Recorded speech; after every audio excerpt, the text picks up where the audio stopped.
श्री गणपति नमः। श्री गणेश की वंदना कर, जिनके स्वामी बृहस्पति देव श्री हरि विष्णु की आराधना कर, इस देव का ध्यान रख, गुरुजनों को नमन कर अभिनंदन करते हैं आपका वरुण इसको द्वारा प्रस्तुत आज के दैनिक पंचांग। यह दैनिक पंचांग हम नित्य प्रस्तुत किया करते हैं और जिस प्रकार पंचांग के 5 भाग होते हैं, इस प्रस्तुति के भी 5 भाग। यह प्रस्तुति हम नित्य करते हैं, प्रस्तुत क्या करते हैं, इसमें डेटा जो भी प्रयुक्त होते हैं दृक पंचांग से लिए जाते हैं, छवि तथा ध्वनि गूगल से ली जाती है और यह प्रस्तुति आप तक YouTube के सौजन्य से, YouTube के माध्यम से हम सफलपूर्वक पहुंचा पाने में समर्थ हो। जिस प्रकार पंचांग के 5 अंग होते हैं, इस प्रस्तुति के भी 5 अंग है। पहला भाग ग्रहों से संबंधित, पंचांग मुहूर्त और ग्रहों के गोचर से संबंधित है। इस आपके सुझाव के अनुरूप इसी पहले भाग में से पंचांग व मुहूर्त को लेकर इस पंचांग का लघु रूप हम अलग से नित्य प्रस्तुत करते रहे। दूसरा भाग तारा बलम जिसे कहते हैं, नक्षत्र के अनुसार आज कैसा दिन रहेगा। नक्षत्र के अनुसार विभिन्न नक्षत्रों में जन्मे जातक के लिए आज कैसा दिन रहेगा,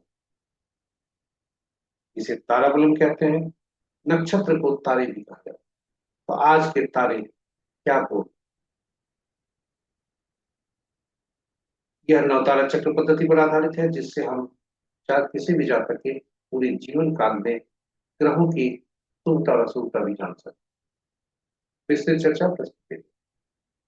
तीसरा भाग राशि के अनुसार विभिन्न राशियों में जन्मे जातक के लिए आज चंद्रमा क्या संकेत लेकर आए, शुभता और अशुभता के बारे में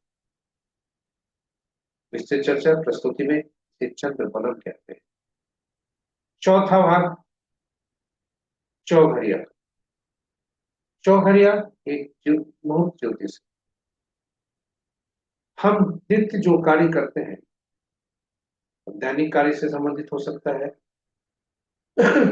कोई कार्य आरंभ कर चुके हैं वह हो सकता है, कोई नया कार्य आरंभ करने जा रहे हैं वो हो सकता है, वह हो सकता है पूजा पाठ, ग्रहों से संबंधित कार्य, और ये सभी कार्य में हम शुभता की अपेक्षा करते हैं। चौघड़िया शुभता सुनिश्चित कराता है और चौघड़िया मुहूर्त ज्योतिष जो है वह शुभता की ओर ही ले जाता है, इसलिए काफी उपयोगी। इसकी उपयोगिता के देखते हुए हमने अलग से यूट्यूब में उपयोगिता पर हिंदी और अंग्रेजी में वीडियो रखा है। इससे चर्चा प्रस्तुति में पांचवा भाग अंक ज्योतिष से संबंधित। अंकों के अंक हम जन्म लेते हैं, अंकों को हम पहचान नहीं पाते।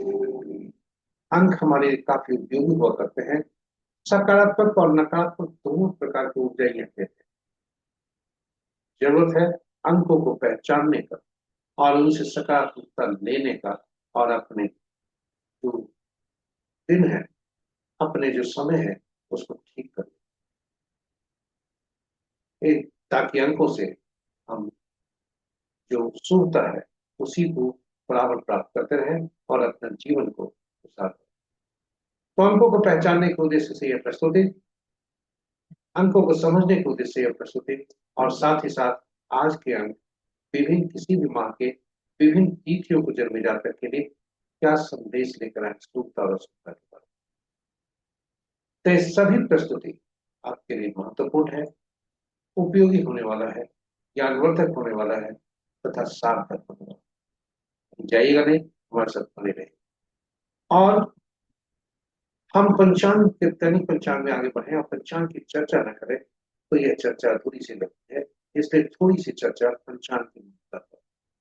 पंचांग हम जैसा जानते हैं कि शुभ और अशुभ को जानने का एक माध्यम है, किंतु इसकी महत्ता है यह हम सबकी निर्णय क्षमता को सुदृढ़ करता है, आत्मबल बढ़ाता है।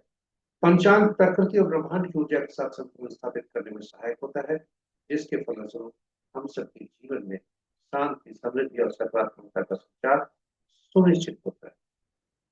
अतः पंचांग का अनुसरण करके हम अपने जीवन को अधिक सफल और समृद्ध बना सकते हैं। तो चलिए पंचांग की महत्ता को देखते हुए हम सब पंचांग का अनुसरण करते हुए अपने जीवन को में शांति, समृद्धि और सकारात्मकता का संचार सुनिश्चित कर जीवन को अधिक सफल और समृद्ध।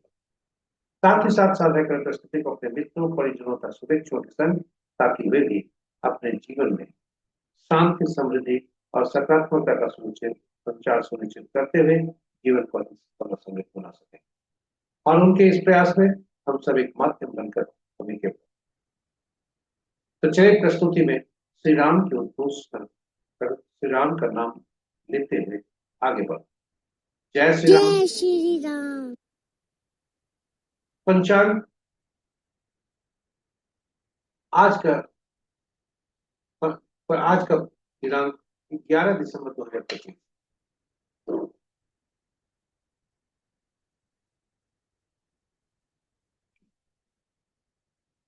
माह पौष, पक्ष कृष्ण, शाका संवत 1947 विश्ववसु, विक्रम संवत 2083 कलय और कलयुग का 5126। आज का सूर्योदय 6:26 पर, सूर्यास्त संध्या 5 बजे, sunrise at 6:26 AM, sunset at 5 PM। आज का दिशा शोध दक्षिण है, फिर भी इस दिशा में यात्रा करने को बाध्यता हुई तो दही का सेवन कर यात्रा में सोता था। पंचांग के 5वां अंक, वार गुरुवार, तिथि अपरांत 1:57 तक सप्तमी, उसको जो भद्रा तिथि के अंतर्गत आता है, उसके बाद अष्टमी जो जया तिथि के अंतर्गत आता है। नक्षत्र कल भोर में 3:55 तक पूर्व फाल्गुनी, उसके बाद उत्तरा फाल्गुनी। योग दिन के 11:40 तक विष्णु, उसके बाद प्रीति, और करण अपराह्न 1:57 तक पौ, तत्पश्चात देर रात्रि 2:21 तक पाला और फिर कौल। तो ये रहे हमारे पंचांग के 5वां। महत्वपूर्ण मुहूर्त में जाने के पूर्व भोलेनाथ का वास देखते हैं। भोलेनाथ का वास कहाँ है और सूखता कैसे। जय भोलेनाथ। ओम नमः शिवाय। ओम नमः शिवाय। जब तक भोलेनाथ सप्तमी की तिथि है, शमशान पर है, जो कि शुभ नहीं है। तत्पश्चात माँ गौरी के सानिध्य में होते हैं। अष्टमी तिथि जब से आरंभ होता है, यह सुखप्रद है। जय भोलेनाथ। ओम नमः शिवाय। ओम नमः शिवाय। महत्वपूर्ण मुहूर्त के अभिजीत मुहूर्त में दिन के 11:22 से 12:04 तक अमृतकाल। अमृतकाल रात्रि के 9:12 से 10:53 रात्रि तक। विजय मुहूर्त अपराह्न 1:29 से 2:11 अपराह्न तक। गोधूली बेला संध्या 4:57 से 5:24 संध्या तक। और निशिता मुहूर्त देर रात्रि 11:16 से मध्य रात्रि 0:10 तक। रात्रि में किया गया पूजा पाठ, जब तक साधना, तंत्र मंत्र आदि के लिए निशिता मुहूर्त श्रेष्ठ हुआ करते हैं। अशुभ मुहूर्त में सबसे प्रभावी अशुभ मुहूर्त राहु काल, रात्रि के 1:02 से 2:21 रात्रि अपराह्न तक। गुलिक काल दिन के 9:04 से 10:23 तक। यमगंड प्रातः 6:23 से 7:45 प्रातः तक।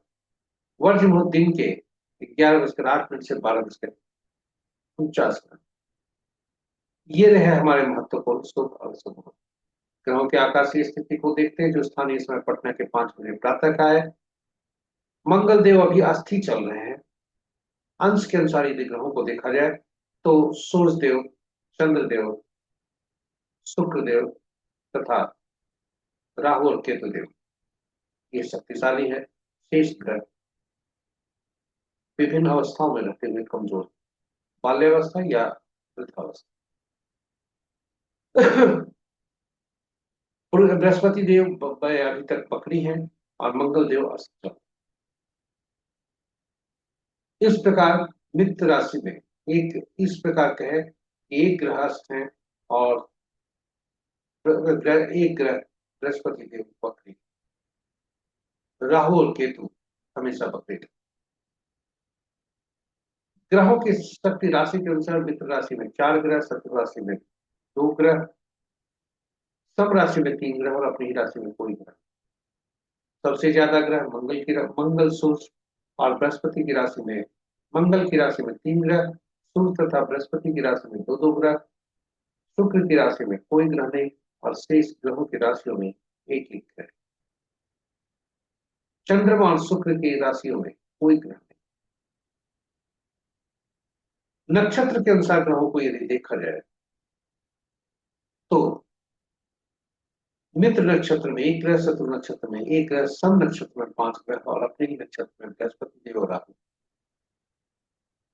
आज किसी भी राशि और नक्षत्र का आपस में परिवर्तन नहीं। बृहस्पति देव बुध देव और शुक्र देव के नक्षत्र में दो दो ग्रह है। सूर्य चंद्र और मंगल के नक्षत्र में कोई ग्रह नहीं है और शेष ग्रहों के नक्षत्र में एक एक ग्रह। आज किसी भी ग्रह का राशि परिवर्तन नहीं। तो चलते हैं हम, ये हमारे पहले भाग की प्रस्तुति हुई। हम चलते हैं आपको लेकर दूसरे भाग। नक्षत्र के अनुसार आज कैसा दिन रहने की संभावना है, आज के तारे क्या बोल, इसे तारा बलन कहते हैं। आपके समक्ष जो सारणी है उसमें तारा बलन के समक्ष जो नक्षत्रों के नाम लिखे हैं वह चंद्रमा के गोचर से संबंधित होता है। और तारा बलन के नीचे जो नक्षत्रों के नाम है वह चंद्रमा जिस जन्म कुंडली में जिस नक्षत्र में होते हैं उनके नाम। और इस प्रकार नक्षत्र, दोनों नक्षत्रों को मिलान किया जाता है चंद्रमा के गोचर जहां है उस नक्षत्र से, और चंद्रमा जहां पर आज चंद्रमा जिस नक्षत्र से गोचर कर रहे हैं उससे, और विभिन्न नक्षत्रों में जन्मे जातक अपने लिए अपने नक्षत्रों से, दोनों का मिलान जहां होता है उसे ही आज का फल दे। उदाहरण स्वरूप यदि किसी व्यक्ति का जन्म अत्र नक्षत्र हुआ है और आज यदि चंद्रमा मंगल के नक्षत्र में भ्रमण कर रहे हैं तो उनके लिए आज का तारा है अति मित्र का संकेत। कुल 9 परिस्थितियां बन सकती है जब आज का तारा आपका जन्म, संपत, विपत, क्षेम, प्रत्यय, साधक, नैर्धन्य, मित्र या मित्र। और ऐसी स्थिति में जब भी आपका तारा, आज का तारा संपत, क्षेम, साधक, मित्र और मित्र में होता है, शुभता के संकेत देता है, और जन्म, विपत, प्रत्यय, नैर्धन्य में होता है तो वह अशुभता के संकेत देता है। जैसे जैसे उनकी संख्या बढ़ती है, यानी जन्म से ज्यादा समस्या विपत में, उससे ज्यादा प्रत्यय में और उससे ज्यादा नैर्धन्य में, उसी तरह से संपत उससे ज्यादा लाभ क्षेम में, उससे ज्यादा साधक में, उससे ज्यादा मित्र में और सबसे ज्यादा अति मित्र में। जब भी अशुभता के, आज के तारे अशुभता का संकेत देते हैं तो हमें जो भी दैनिक कार्य है उसमें सावधानी बरतनी चाहिए। जो कार्य आरंभ कर चुके हैं उसका कार्य का रोक न दीजिए, निष्पादन जरूर करना चाहिए, साथ ही साथ लेकिन सावधानी जरूर करें। और नए कार्य का आरंभ बिल्कुल नहीं करना चाहिए। कोई भी उपाय या जोखिम लेकर आगे नहीं बढ़े। यदि शुभता के संकेत हैं तो फिर योजनाबद्ध तरीके से शुभ कार्य का निष्पादन त्वरित गति से करना चाहिए। ये रहे आज के ताराबलन का पर छोटी सी प्रस्तुति जानकारी के लिए। ताराबलन मुख्यतः 9 तारा चक्र पद्धति पर आधारित है और 9 तारा चक्र पद्धति से हम ये जान सकते हैं कि कौन पूरे जीवन काल में कौन कौन से ग्रह शुभ कार्य हैं, कौन कौन से ग्रह समस्या चुनौती लेकर आए किसी भी जातक। और जब ये जान सकते हैं तो फिर दशा महादशा का फल जान सकते हैं, जन्म कुंडली में बैठे ग्रहों के बारे में जान सकते हैं, और हमसे संपर्क होने वाले व्यक्ति हमारे लिए कितने लाभकारी हो सकते हैं यह भी हम जान सकते हैं। 9 तारा चक्र पद्धति काफी उपयोगी है और यही वजह है कि इसकी उपयोगिता को देखते हुए हमने YouTube में 9 तारा चक्र पद्धति अद्भुत पद्धति के नाम से एक वीडियो डाला है, और उसमें हमने भगवान राम, मां सीता और पवन पुत्र हनुमान की भी जन्म कुंडली की चर्चा की। 9 तारा चक्र पद्धति 9 तारा चक्र पद्धति बोलता है एक सिद्धांत पर आधारित है कि ग्रहों के मन नक्षत्र होते हैं, ग्रह अपना फल नहीं देते, नक्षत्र ही ग्रह का फल देते हैं। प्रश्न उठता है 27 नक्षत्र 9 ग्रह, कौन से नक्षत्र किस ग्रह के फल देंगे? उसके लिए 27 नक्षत्रों को सूची किया गया 3 भागों में, 9 ग्रह नक्षत्रों पर, और ये सूची इस प्रकार बनी। 27 नक्षत्र को 9 नक्षत्रों के समूह में 3 सब श्रेणियां बनी, और ग्रहों को महादशा के क्रम में रखा गया। पहला ग्रह केतु देव, दूसरा शुक्र, तीसरा सूर्य, चौथा चंद्रमा, पांचवा मंगल, छठा राहु, सातवां बृहस्पति, आठवां शनि, नौवां बुध। पहला ग्रह जो बने केतु देव, उनको हर श्रेणी में से पहला नक्षत्र का स्वामित्व मिला, यानी पहला, 10वां और 19। उसी तरह से दूसरा नक्षत्र हर श्रेणी में से दूसरा, 11वां और 20वां का स्वामित्व शुक्र देव को गया। सूर्य देव को तीसरा, 12वां, 21वां नक्षत्र का स्वामित्व मिला। वहीं चंद्रदेव 4, चौथा, 13वां और 22वां नक्षत्र का स्वामित्व प्राप्त हुआ। और इसी क्रम में बढ़ते हुए 9वां, 18वां और 27वां नक्षत्र का स्वामित्व बुध देव को। और यह सूची इस प्रकार थी। अब यह इसे आप सहेज कर रख सकते हैं, या आपके लिए कारगर हो सकता है, कामयाब उपयोगी हो सकता है आपके लिए। अब प्रश्न उठता है कि फलित कैसे करते हैं? तो चंद्रमा जिस नक्षत्र में किसी भी जातक के जन्म, जिस नक्षत्र में जन्म है, वहां से गणना आरंभ कर, और पहला ग्रह जो होगा वही उसी दशा, जो पहला ग्रह नक्षत्र जिस नक्षत्र में है उनके ग्रह को पकड़े, उसी दशा ग्रह की दशा वही जन्म ग्रह है, और वही उसी दशा महादशा में जातक का जन्म होता है। पिछले जन्म की मृत्यु भी उसी में होती, इसलिए दशा महादशा जब भी हम देखते हैं तो हर जगह लिखा रहता है भोगांश, शेषांश, रेसिडुअल, बैलेंस आदि आदि, और कुछ फ्रैक्शन मंथ लिखे रहते हैं, अवधि लिखी रहती है, इतना वर्ष, इतना महीना, इतना दिन, और कहीं कहीं तो घंटा भी लिखा रहता है। तो ये चीज हम इस प्रकार, हम यदि जान गए कि मेरा जन्म ग्रह कौन है, उस दशा महादशा का सब ग्रह फल जान गए, तो हम ग्रहों को पहचान सकते हैं। क्योंकि पहला ग्रह जो होता है चुनौती भरा होता है, दूसरा, चौथा, छठा, आठवां, 9वां ग्रह जो होते हैं वह शुभकारी होते हैं, और पहला, तीसरा, पांचवां, 7वां ग्रह हमें चुनौती देते हैं।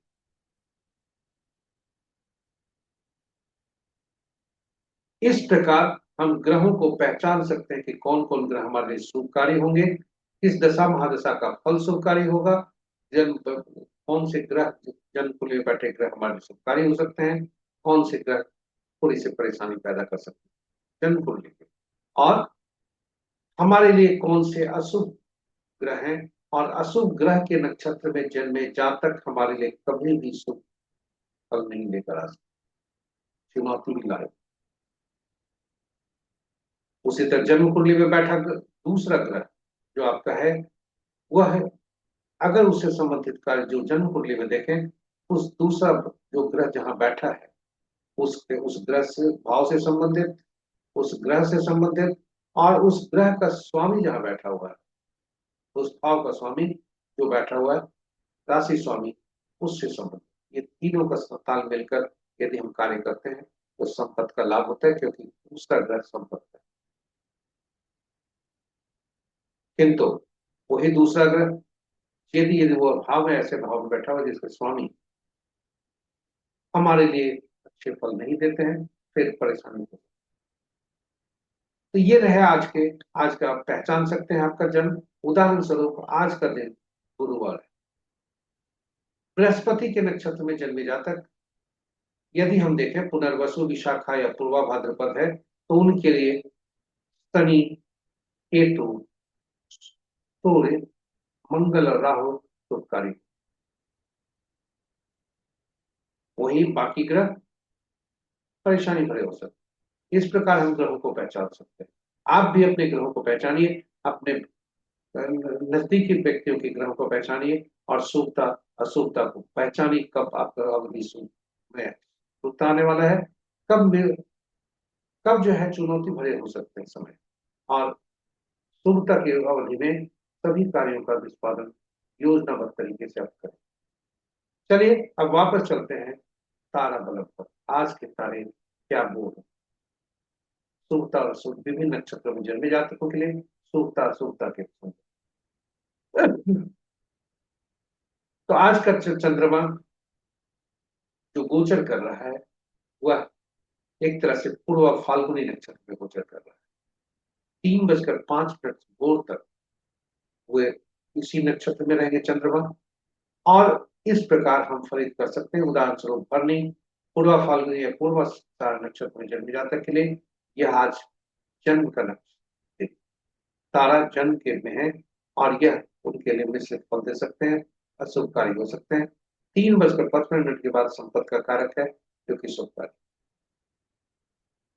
इस प्रकार किसी भी नक्षत्र में जन्मे जातक के लिए हम आज देख सकते हैं।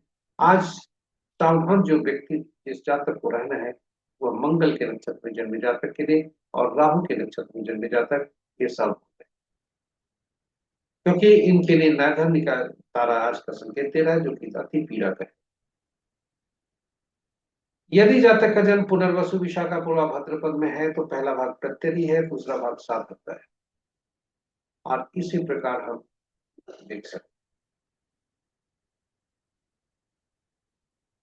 उपाय के तौर पर जैसा आरंभ में भी कहा था कि कोई भी जोखिम न कर ले, फिर भी जानकारी रखनी चाहिए। जानकारी रखने के लिए आपके समक्ष जो किताबों से तो हमने संकलित किया है वह आपके समक्ष है।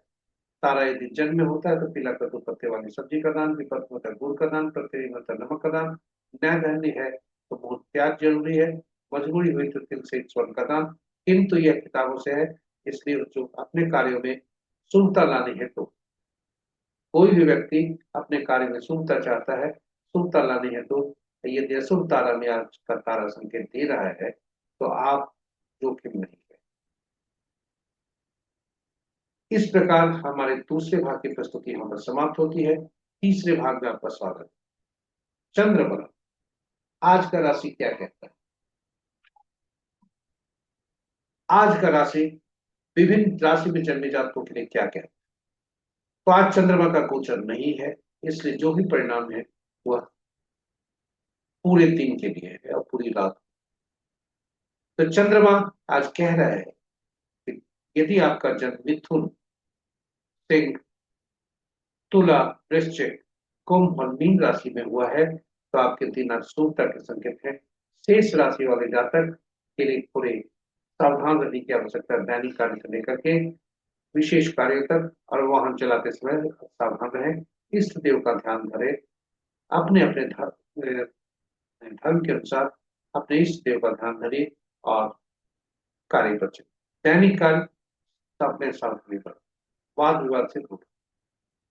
इन्हीं शब्दों के साथ हम आपको चौथे भाग में ले चलते हैं जो चौघड़िया मुहूर्त ज्योतिष। यह आरंभ में जैसा हमने बताया था ये काफी उपयोगी है और यह सभी कार्यों के लिए उपयोगी होता है। इसलिए हमने YouTube पर हमने अलग से उपयोगिता पर हिंदी और अंग्रेजी में वीडियो पोस्ट करके रखा है। संक्षेप में आपको बता दें कि कुल 8 चौघड़िया होते हैं। कुल 8 चौघड़िया दिन के, 8 चौघड़िया रात के होते हैं। इस प्रकार किंतु साप्ताहिक दिन 7 ही होते हैं, इसलिए चौघड़िया 7 ही होते हैं को का नामकरण हुआ। और 8वां चौघड़िया जो आदि का चौघड़िया होता है वही अंत का चौघड़िया होता है। चौघड़िया का इस प्रकार साप्ताहिक दिनों से संबंध हो जाता है क्योंकि हर साप्ताहिक दिन से इनका ही प्रतिदिन जो सप्ताह का दिन होता है चौघड़िया आरंभ का चौघड़िया वही होता है और अंत का चौघड़िया भी वही होता है। इस प्रकार चौघड़िया का साप्ताहिक दिनों से संबंध हो जाता है और साप्ताहिक दिन के स्वामी अलग अलग ग्रह होते हैं और ये अलग अलग ग्रह विशेष कार्य विशेष फलित कर देने के लिए अधिकृत होते हैं। विशेष कार्य के लिए उपयोगिता कहीं न कहीं विशेष कार्यों से संबंध, विशेष प्रयोजन से संबंध है और इसके लिए काफी उपयोगी होते हैं। तो इस तरह से हम चौघड़िया का संबंध ग्रहों से और उनके द्वारा उपयोगी निर्धारित जो कार्य है उससे संबंध होता है और इस तरह से चौघड़िया की उपयोगिता और बढ़ जाती दिन का चौघड़िया राहु काल, वार बेला और काल बेला से ग्रसित हो सकता है। वैसी स्थिति में उस चौघड़िया का परित्याग करना चाहिए, उसका उपयोग नहीं करना चाहिए, नहीं तो शुभता की संभावना उसमें, खास करके जब अशुभता से निजात हो तो नहीं। दिन सूरज का होता है, इसलिए दिन में जो अशुभ अशुभ जो उससे अशुभता से निजात होता है वह राहु का काल बेला वार बेला से और रात्रि का काल बेला। दिन चूंकि सूर्यदेव का होता है, इसलिए अनुभव के आधार पर हमने पाया है कि सूर्यदेव का दिन में का जो चौघड़िया होता है, शनि का चौघड़िया, खास करके क्योंकि शनि का सूर्य देव से कटुता रहती है, दोनों का आपस में मित्रता नहीं रहती, इसलिए सूर्य देव का दिन में शनि का चौघड़िया काल चौघड़िया और काल बेला से ग्रसित होता है। और रात में चंद्रमा और बुध बुध चंद्रमा के पुत्र होते हुए भी वे बुध चंद्रमा से नाराज रहते हैं, कटुता रहती है उनसे, इसलिए रात्रि का चौघड़िया लाभ चौघड़िया जो बुध का चौघड़िया है और काल रात्रि से ग्रसित। तो आज का चौघड़िया देखें, आज का चौघड़िया क्या कहता है। आज का चौघड़िया अमृत काल जो 1:02 से 2:21 तक है, सबसे प्रभावी अशुभ राहु काल से ग्रसित है। काल चौघड़िया उसके बाद 2:21 से 3:41 तक काल बेला से ग्रसित है, और शुभ चौघड़िया 3:41 से 5 बजे तक, यानी सूर्यास्त तक वह वार बेला से। वहीं रात्रि का चौघड़िया रात्रि के 11:43 से 1:24 तक जो बुध का चौघड़िया है वह काल रात्रि से ग्रसित है। इन चौघड़िया का परित्याग करना चाहिए, इनका उपयोग नहीं करना चाहिए, क्योंकि शुभता की संभावना इन अशुभता की स्थिति में असंभव। तो ये रहे चौथे भाग के प्रश्न। पांचवा भाग में आपका स्वागत है। पांचवा भाग अंक ज्योतिष से संबंधित। अंक ज्योतिष को समझना बहुत आसान है, अंकों को समझना, अंकों को परखना बहुत आसान। आइए अंकों को जानते हैं। अंक ज्योतिष में 1 से 9 तक अंक ही प्रयोग होते हैं, 10वां अंक नहीं होता। और 1 से 9 तक अंक प्रयोग होते हैं, शून्य को गणना में नहीं लेते। और 1 से 9 तक जो अंक है, इसका मध्यस्थ अंक 5 होता है, बीच का अंक, इसलिए 5वां अंक बहुत ही शक्तिशाली, क्योंकि यह अपने सभी पूर्व या बाद के आने वाले अंकों को संतुलित रखता है। इसकी किसी अंक से शत्रुता नहीं रहती, इसलिए 5 अंक बहुत ही महत्वपूर्ण है। ये अंक 1 से 9 तक जो सिंगल डिजिट के अंक होते हैं, जब भी हमें डबल डिजिट का 2 अंकों का या 2 से ज्यादा अंकों का समूह हमें हमारे समक्ष है, तो उसमें प्रयुक्त के सभी अंकों को जोड़कर एकल अंक में परिवर्तित कर लेते हैं। यह अंक ज्योतिष का पहला और मूल सिद्धांत। दूसरा, ग्रह, ये सभी शासक ग्रह अंक, ये सभी अंक अंकों के शासक ग्रह होते हैं। 1 के सूर्य, 2 के चंद्रमा, 3 के बृहस्पति, 4 के राहु, 5 के बुध, 6 का शुक्र, 7वां का केतु, 8वां का शनि, 9वां का मंगल। और इन ग्रहों के विशेष गुण होते हैं, विशेष तत्व होते हैं, विशेष ऊर्जा होती है। जब भी हमें कोई अंक, जन्म तिथि में कोई अंक मिसिंग होता है, तो वैसी स्थिति में उन अंकों से संबंधित ऊर्जा हमारे शरीर में नहीं रहती, जिसका कुप्रभाव भविष्य में पड़ता है। इसलिए जो अंक मिसिंग है, उन अंकों की व्यवस्था करना हमारे लिए नितांत आवश्यक है। अब ऐसे भी हो परिस्थिति बन सकती है कि कोई अंक, अभी हमने बताया कि कोई अंक मिसिंग है, लेकिन कोई अंक ऐसा भी हो सकता है जो बार बार आ सकता हो, रिपीटेशन ऑफ नंबर्स है। वैसे स्थिति में वे उस उन ग्रहों से संबंधित जो भी हमारे गुण है, उसकी अधिकता होने पर यह भी नुकसानदायक है। इसलिए ग्रह अंकों को पहचानना और अंकों का उपयोग, सही उपयोग करना, यह हमारे लिए नितांत आवश्यक है। चलिए इसी क्रम में आगे बढ़ते हैं। ग्रहों की उपयोगिता के अनुसार इन्हें अंकों की दुनिया में हर अंक को अलग अलग नामों से जाना जाता है, पुकारा जाता है। एक को राजा से या सरकार से, और अथवा नौकरी करने वाले व्यक्तियों के बॉस। दो को रानी या पार्टनर से। तीन को गुरु या सलाहकार से। चार को शरारती तत्वों से या नियम तोड़ने वाले व्यक्तियों से, झूठ बोलने वाले व्यक्तियों से। पांच को राजकुमार या कुमार से। छह को मंत्री या सुख सुविधा प्रदान करने वाले व्यक्तियों से। सात को धर्मगुरु या ऐसे व्यक्ति जिनसे जिन्हें भविष्य में घटने वाली घटनाओं का पूर्वाभास हो, उन व्यक्तियों से।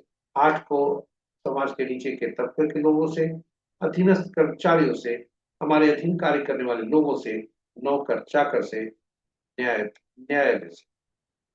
और अंतिम का 9 अंक सेनापति, पुलिस, डॉक्टर या खून। इन नामों से पुकारा जाता है। अब आइए आज के तिथि के बारे में सोचते हैं कि आज हमने एक अंक लिया है 11/12/1993। आज का तिथि 11 है। 11/12/1993 एक जन्म तिथि हमने ली है, यह गूगल से। यह किसी महान व्यक्ति का है, पुरुष है। नाम हम शीघ्र बताएंगे। अब 11/12/1900 हम जब जन्म लेते हैं तो ईश्वर हमें कुछ अंक उपहार में देते हैं, और यह उपहार वही अंक होता है जन्म तिथि, जिसमें तिथि और माह और वर्ष हुआ करते हैं। तिथि और माह एक अंक का एक अंक का भी हो सकता है और दो अंकों का भी हो सकता है, दो से ज्यादा का नहीं होगा। वर्ष हमेशा 4 अंक के होते। तो इस प्रकार यदि हम देखें तो ईश्वर हमें जन्म तिथि के रूप में, तिथि माह और वर्ष के साथ को के रूप में हमें कुछ अंक उपहार में देते हैं जो स्थिर होता है, और इन अंकों से कुछ अंक निकलते हैं जो हमारे लिए उपयोगी हैं। और वे अंक अंक ज्योतिष के मूल आधार होते हैं। अंक ज्योतिष इसी के इर्द गिर्द घूमता है। तो सबसे पहला तिथि को लेते हैं। तिथि हमारा आंतरिक व्यक्तित्व दर्शाता है, जिसे इसलिए तिथि को जब एक अलग में परिवर्तित करते हैं तो मूलांक कहलाता है, ड्राइवर कहलाता है। बोलचाल की भाषा में ड्राइवर हो। तिथि माह, अब माह को आते हैं। तिथि को हमने एक अंक को परिवर्तित कर लिया, इसका 2 आया। माह का 3 आता है। माह हमारा, तिथि और माह मिलकर आंतरिक व्यक्तित्व दर्शाता है। सॉरी, बाहरी व्यक्तित्व दर्शाता है। हम बाहरी दुनिया को क्या लगते हैं, यह तिथि और माह को लेकर होता है। और वर्ष से हम एंजल नंबर निकालते हैं, और तिथि माह और वर्ष को एक अलग में परिवर्तित कर फिर उसे जोड़कर हम अब क्या, जिसे कंडक्टर भी कहा जाता है। तो ये मूलांक और भाग्यांक अंक ज्योतिष का बेस मूल है। पूरा अंक ज्योतिष इसी के लिए घूमता है। मूलांक और भाग्यांक, ड्राइवर एंड कंडक्टर। जब भी हमारा जन्म तिथि में जो ईश्वर द्वारा प्रदत्त हुआ है या गणना में 11, 22, 33 अंक आते हो, तो वैसी स्थिति में वे जातक का वह अंक या जातक का संबंध पिछले जन्म से है। आत्मा उसके पिछले जन्म के कर्मों को लेकर आ रहा है। वहीं यदि 13, 14, 16, 19 यदि होता है तो जातक अपने पिछले जन्म में जो कहे कि अच्छे कर्म नहीं करने का, वह पिछले जन्म का ऋण लेकर आ रहा है, जिसे पास्ट डेब्ट कहते हैं। इसकी चर्चा हम प्रस्तुति बाद में भी करेंगे, लेकिन इसका निराकरण करना जरूरी। अब आपकी जानकारी के लिए बता दें, ड्राइवर और कंडक्टर जो नाम अंक होते हैं। अब दूसरा बोल सकता हूं, ड्राइवर एंड कंडक्टर आपस में शत्रु नहीं, यह हमें सुनिश्चित करना। और शत्रु यदि होते हैं तो हमें कोई अंक ऐसा व्यवस्था करना पड़ता है जो दोनों का हित हो। स्थिति 2 बन सकती है। पहला कि ड्राइवर एंड कंडक्टर आपस में ही शत्रु आरंभ से ही, या दूसरी स्थिति बन सकती है जब ड्राइवर और कंडक्टर मित्र हैं, किंतु बाद में जुड़ने वाले अंक वे शत्रु। तो जिस प्रकार ड्राइवर और कंडक्टर यदि आपस में मित्र नहीं है तो बस का चलना आरंभ से ही स्ट्रगल भरा हो सकता है। जीवन में भी यदि ड्राइवर और कंडक्टर का संतुलित नहीं है, आपस में मित्र नहीं है, तो वैसी स्थिति में ड्राइवर और कंडक्टर जो हमारे जीवन में स्ट्रगल आरंभ से ही।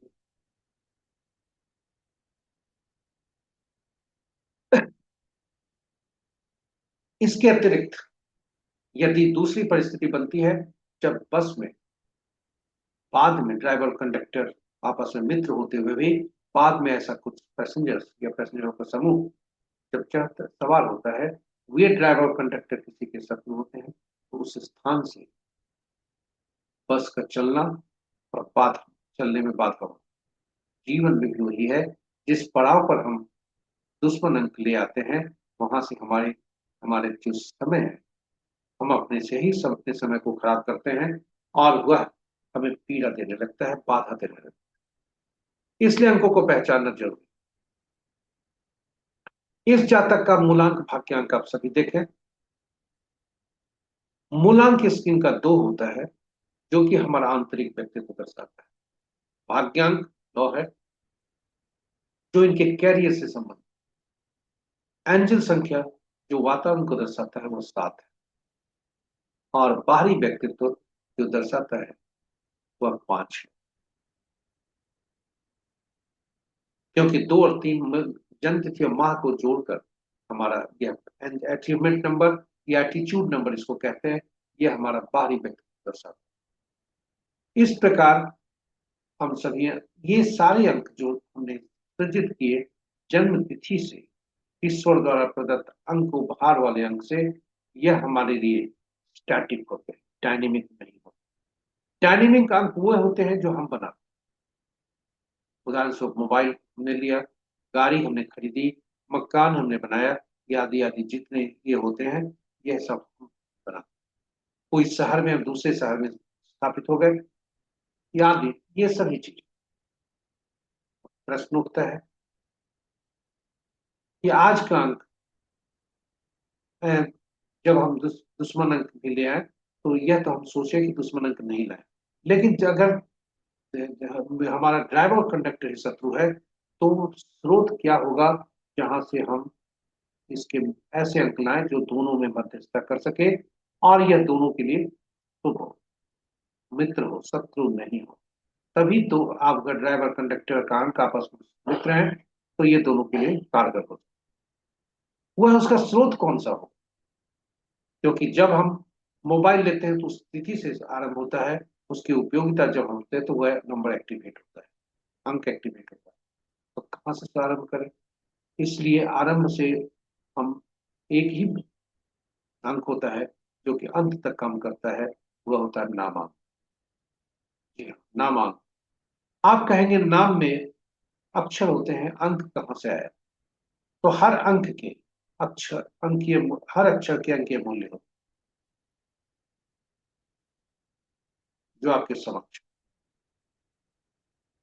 नाम में प्रयुक्त हुए अक्षरों को उनके अंकीय मूल्य से परिवर्तित कर उन्हें जोड़कर हम एक अंक में परिवर्तित करते हैं और ये हमारे लिए आरंभ से अंत तक, जीवन के आरंभ से अंत तक काम करता है। और यह अंक हमें व्यवस्था कौन करता? हमारे जन्म लेने के बाद धरती पर हमारे ईश्वर, माता पिता या दादा दादी, ग्रैंड पेरेंट्स। और इस प्रकार नाम का जो है जब हम परिवर्तित करते हैं अंकों में तो यह इस तरह से अंक बनते हैं। अब आप देखें, यह जो जन्म हमने जन्म तिथि ली है गूगल से, ये आज जिनका जन्म तिथि है उनकी। ऐसे तो आज बहुत लोगों का जन्म तिथि है, 11 तारीख को प्रणब मुखर्जी आदि आदि बहुत लोग, लेकिन हमने वैसे व्यक्ति का लिया जो कि इनका जन्म तिथि 1993 में है और इनका जो नाम का पहला अक्षर जो दे रहा है वो 2 दे रहा है और नाम का जो नामांक है वो 8 दे रहा है। अंक ज्योतिष में नाम का पहला अक्षर भी बहुत महत्वपूर्ण होता है, ऊर्जा काफी देता है, यह भी ड्राइवर और कंडक्टर का शत्रु न हो। और यही वजह है कि हम आपको वह भी संकलित कर देंगे कि कौन कौन अंकों के शत्रु अंक। तो रवीना रवि जो पुरुष हैं, इनका एक्टर, फिल्मी एक्टर है, इनका जो नाम का नामांक है 8 पर का है, या नोट करें। अब हम आपको दिखाते हैं अंकों के शत्रु अंक। 1 के 8, 2 के 4 6 8 9, 3 के 6, 4 के 8 9 4 2, 5 का कोई नहीं, 6 का 3 9, और 7 का 7 9 3, 8 का 1 2 9 4 8, 9 का 6 4 2 8। जातक का मूलांक 2 है, भाग्यांक 9 है। आप खुद बताएं कि 2 और 9 आपस में मित्र हैं या शत्रु हैं? 2 और 9 आपस में शत्रु। और नाम का जो नामांक आया है वह भी 2 और 8 शत्रु है, इसलिए इनका नाम में परिवर्तन चेंज करके ठीक से नाम लाना, 5 ताकि 5 पर नाम आ सके, वह बेहतर होता है, क्योंकि 5 अंक शत्रु नहीं, या 1 अंक पर भी आ सकता है। 1 अंक मिला है तो भी हो सकता है। उदाहरण स्वरूप, यदि इनके नाम में हम कौन सा अंक ऐसा जोड़ दें कि वह 1 अंक ले आए, तो रवीना में यदि हम देखें आर डबल कर दें, चाहे यहां पर या रवीना, बेहतर रवीना में तो वो यह जब जोड़ते हैं तो 1 होता है, नहीं तो फिर इन्हें 2 परिवर्तन करने पड़ेंगे, क्योंकि फिर 5 पर लाने के लिए 6 अंक की व्यवस्था करनी पड़ेगी, भी इनको डबल लगाना, तब 8 6 14 होगा, और फिर 5 अंक इनके पास। 2 और 2 आपस में मित्र हैं। अब यहां पर आपको और बता दें कि कुछ अंक ऐसे हैं जो अपने ही दुश्मन हैं, जैसे 4 में का दुश्मन 4 खुद होता है, 7 का दुश्मन 7 खुद होता है, 8 का दुश्मन 8 खुद होता है, 9 का दुश्मन 9 खुद होता है। और हमने एक अलग सूची भी रखी है जो हर अंकों का शत्रु अक्षर कौन है, ताकि नाम का जो पहला अक्षर हो वह शत्रु अंक ना हो। अब इसी क्रम में आप देखें, यदि आप ऐसे शहर में पहुंच गए जिसका शहर का अंक आप निकालें, वह आपका शत्रु अंक हो सकता है आपको वहां फायदा नहीं, लाभ नहीं। तो इस तरह से अंकों को पहचान कर आप अपने लिए अंकों को अच्छे उपयोग कर सकते हैं, अंकों को पहचान सकते हैं, अंकों को समझ सकते हैं। तो चलिए आगे बढ़ते हैं। पर्सनल ईयर, आज का वर्ष कैसा होगा यह निकालने के लिए यह बोनस चैप्टर, बोनस टॉपिक है। और यह जानने के लिए वर्ष का जो जन्म तिथि है उसमें वर्ष को निकालकर वर्तमान वर्ष को जो रखते हैं, और यही अंक यदि ड्राइवर और कंडक्टर का मित्र अंक होता है तो हमारे लिए बहुत अच्छा है, कम से कम शत्रु अंक नहीं। साथ ही साथ रनिंग एज को भी देखा जाता है, वह ड्राइवर और कंडक्टर का क्या है। साथ ही साथ रनिंग एज और जो पर्सनल ईयर है उनके आपस के तालमेल कैसे हैं, इन सभी को मिलाकर हम यह वर्ष फल निकालते हैं। और अंत में यह चार्ट, अब इस चार्ट से देखें कि कितने अंक, कौन कौन अंक जातक के मिसिंग है। 3 मिसिंग अंक है, 4 5 और 6।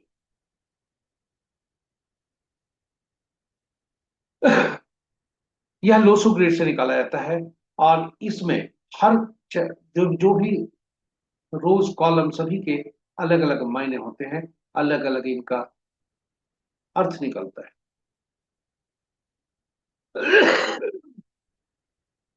जिस तरह से हमने कहा था 5 अंक इनके लिए नितांत आवश्यक है, नाम से यदि 5 लाते हैं तो इनके लिए बहुत ही कारगर हो जाता है, क्योंकि सेंटर इनका आत्मविश्वास इनका कमजोर जो है केंद्र, वही मजबूत उसको सबसे पहले करना। तो पांच इनके, चार पांच छह तीनों मिसिंग है। अब इसको हम अगर अंक की व्यवस्था करते हैं तो हम ये देखते हैं कि जिस अंक की हम व्यवस्था करने जा रहे हैं वो ड्राइवर कंडक्टर का शत्रु अंक तो नहीं है। यदि है तो हमारे लिए परेशानी का ये हो सकता है, इसलिए उस अंक की व्यवस्था न कर शेष अंकों की व्यवस्था करते हैं। दूसरा, यदि जो अंक ज्यादा है वे उनका कुप्रभाव हो सकता है, इसलिए उन अंकों को भी वैसा अंक अधिक, पहले पहला काम करना है कि वह अंक बढ़े नहीं। दूसरा, कोई अंक ऐसा हम नहीं लाएं जो जो जैसे इस जातक के लिए ऐसा कोई अंक, मोबाइल अंक हो, गाड़ी अंक हो, ऐसा कोई अंक नहीं लाएं जिससे जिसका योग एक होता, क्योंकि उससे इनका ईगो बढ़ेगा, इनका और समस्या बढ़ सकती है। हमें अंक व्यवस्था करना है पांच कम से कम। चार दो का शत्रु है, छह दो का शत्रु है, इसलिए पांच अंक की व्यवस्था करना इनके लिए नितांत आवश्यक है। किसी भी सफल व्यक्ति का यह 9 5 11 1 जो ग्रिड है वह रहता है, क्योंकि पहला आपके सोच को दर्शाता है, दूसरा आपके विल पावर को दर्शाता है, तीसरा आपके एक्शन को दर्शाता है। आप देखें, इनका विल पावर जो थॉट प्लेन है वह 66% है, इनका विल पावर प्लेन 66% है, एक्शन प्लेन इनका 66% है। 9 9 2 वाले रो को देखें तो इनका जो अ, ये है, क्या बोलते हैं ये, इनका इंटेलिजेंसिया वह 66% है, इनका इमोशनल प्लेन भी 66% है, जो 3 5 7 से बनते हैं, 8 1 और 6 से बनते हैं, वह इनका प्रैक्टिकल प्लेन है, वह भी 66% है। मूल मिला जुला करके ये बैलेंस ये है, लेकिन 5 अंक इनको मिलना नितांत आवश्यक। तो ये रहे आज के। अब आज का तारा क्या, आज के अंक क्या बोल, आज का अंक 5 है, और 5 अंक किसी भी जातक, जैसे हमने पहले भी देखा, 5 अंक के बैलेंस अंक है, इसलिए आज सभी के व्यक्तियों के लिए दिन अच्छे होने की संभावना है। इन्हीं शब्दों के साथ आज सभी अंक जितने भी किसी भी जातक के लिए, जो भी जातक किसी भी माह के किसी भी तिथि को जन्मे जातक के लिए आज का दिन सबकी सभी के लिए कुछ के लिए अति उत्तम भी हो सकते हैं, जैसे चार के लिए 4 13 22 21 को जन्मे जातक, और 8 17 26 को जन्मे जातक के लिए आज दिन उत्तमता के अति उत्तमता के संकेत हैं। और 9 18 27 तारीख को जन्मे जातक के लिए दिन सामान्य रहने की संभावना है। शेष सभी 1 10 19 28, 2 11 20 29, 3 12 21 30, 5 14 23, 6 15 24 7 16 25 सभी तिथियों को जन्मे जातक के लिए दिन उत्तम होने के साथ। इन्हीं शब्दों के साथ प्रस्तुति हमारी समाप्त होती है। आप हमारे साथ बने रहे इसके लिए बहुत बहुत धन्यवाद। आपका दिन शुभ हो, और आशा करते हैं कि यह प्रस्तुति, पूरी प्रस्तुति आपके लिए ज्ञानवर्धक, रोचक और उपयोगी रही होगी। यदि इस प्रस्तुति का पहली बार देख रहे हैं तो हमारे चैनल को सब्सक्राइब करें, साथ ही साथ नोटिफिकेशन बटन को दबा दें, ताकि हमारी हर प्रस्तुति की सूचना आपको मिल सके और आप उससे लाभान्वित। साझा करें प्रस्तुति को, साझा करें ज्ञान को अपने मित्रों, परिजनों तथा शुभेच्छुओं के संग, ताकि उनका भी कल्याण। और अंत में विदा लेते हुए इस वाद्य के साथ कल पुनः नई प्रस्तुति के साथ आपके समक्ष उपलब्ध होंगे। तब तक के लिए हम आज के दिन के देवता बृहस्पति देव तथा हरि विष्णु से कामना करते हैं कि आपका दिन शुभ। जय बृहस्पति देव, जय श्री हरि विष्णु, जय श्री कृष्ण।